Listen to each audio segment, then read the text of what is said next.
All right, so get this. Today, we're diving into what it takes to be a hospitality revenue manager.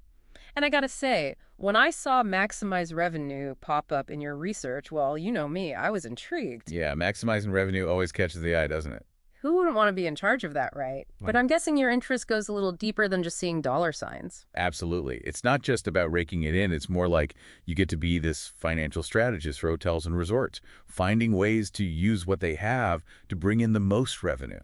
From the rooms to their guest services, the whole experience. Okay, so less about being a greedy, more about being this revenue mastermind. I like it. Mhm. But this role catcher guide you shared, it talks about how important service orientation is to the job, like a lot. Something like 59%. That's a huge chunk. Yeah, it's interesting, right? You need that sharp analytical mind, but you're also working directly with people all the time.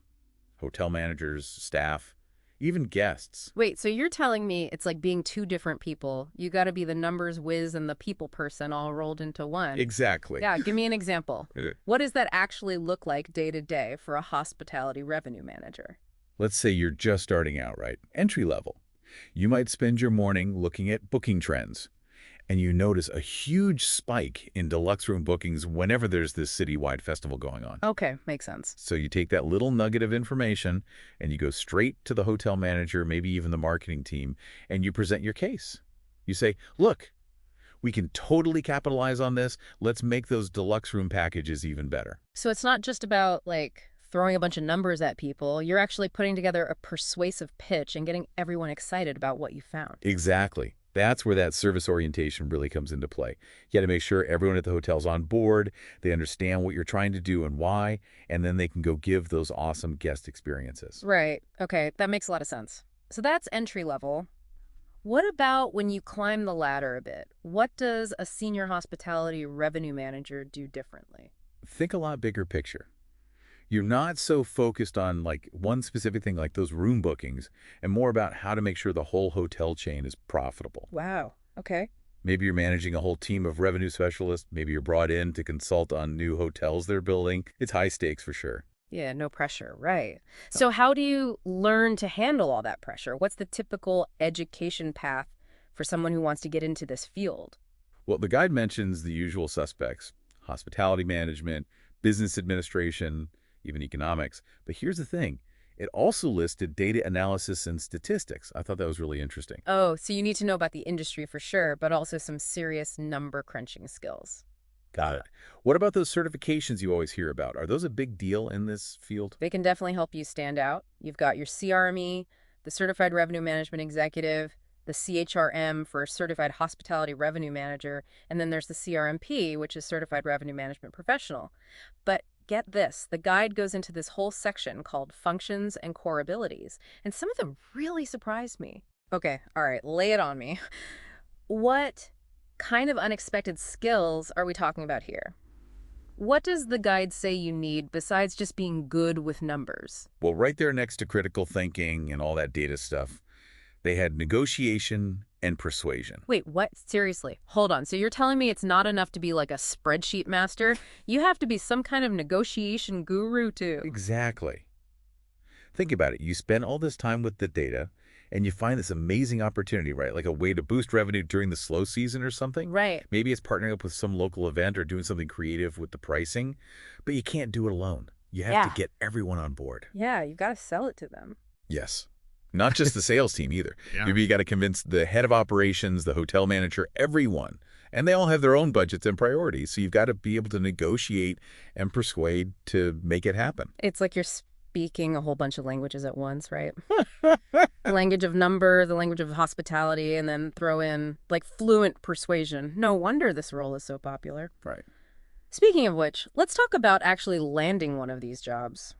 I don't know about you, but just thinking about today's job market makes me want to hide under a blanket. Yeah. So what's RoleCatcher's advice on making your application stand out from the crowd? Okay, so they had a whole section about this, and it was honestly one of the most impressive things about their whole platform. This feature, right? Mm-hmm. It basically analyzes job descriptions for you. What, Like some kind of secret code breaking thing? It's kind of like that, yeah. Like it can read the mind of the hiring manager or something. I'm listening. But really, how does that even work? So it looks at the entire job description, everything, and then it pulls out all the specific skills they're looking for, any keywords they use, even how much experience they want you to have. Okay. Then it compares all that to your resume and shows you exactly where you're a good fit and where you might need to make some tweaks. That's actually kind of brilliant. No more wondering if your resume is even the right fit, you know? You'll already be speaking their language before you even click apply. Yeah, exactly. And it gets even better. It'll even give you suggestions on how to make your resume even stronger. Like maybe it'll tell you to add something specific you achieved in a past job because it lines up with what they want. It's like having your own little career coach right in your pocket. Okay, you've sold me on this. That sounds way less stressful than sending your resume into that black hole. But all right, let's say you totally rock the application, you get the job, you are officially a hospitality revenue manager. What's next? Where do you go from there? Well, the guide laid out a pretty clear path. You start at the entry level, move up to junior, and then eventually you can reach those big senior hospitality revenue manager roles. Okay, that makes sense. But honestly, the best part for me was all the real-world examples they included in the guide, like stories about people who actually did it. Yeah, those are great. It's one thing to read, some basic job description, but actually seeing how real people built their careers, that's so helpful. So tell me, what kind of stories did you find in there? Well, one that I thought was interesting, it was about this woman. She started as an analyst, entry level, Yeah. at this boutique hotel. Okay. And she was really good at her job. Yeah. Like she loved to dig through all the data. Uh-huh. And she was finding these little trends that other people were missing. And she realized that a lot of people who were booking spa treatments, like weeks before they even got to the hotel, Smart. yeah, they were repeat guests. Oh, interesting. So she used that information, and it completely changed how they did their whole marketing strategy for spa packages. That's great. I bet the hotel was pretty happy about that. Right. Fast forward, she's leading revenue management for a whole bunch of luxury hotels now. Wow. So it just shows you, even those smaller wins early on, they can really make a difference in your career. Yeah, for sure. So it's not just about like the numbers themselves, right? It's about finding those insights, those aha moments that actually make a difference for the business. But with all this talk about AI and everything, where do you think this is all headed? Like, what's the future for hospitality revenue managers? Are robots going to take their jobs, you think?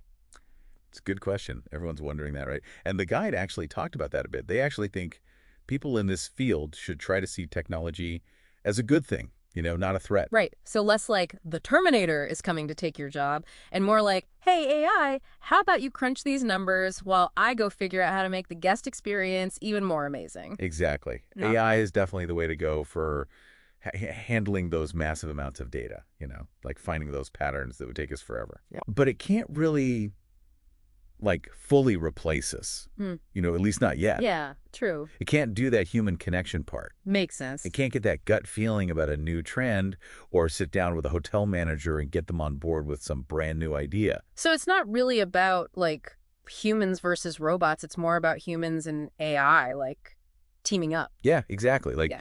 Picture this. AI is taking care of all those tedious, repetitive tasks, which frees you up to focus on the big picture, come up with creative solutions, build relationships, all that stuff that makes this field so interesting. I like it. This has been really fascinating. So it sounds like if you're thinking about a career as a hospitality revenue manager, this could be a really solid choice for the future, as long as you're willing to adapt to new technology and get those creative juices flowing. Definitely. This was awesome. Thanks. My pleasure. So for anyone listening, we'll leave you with this thought.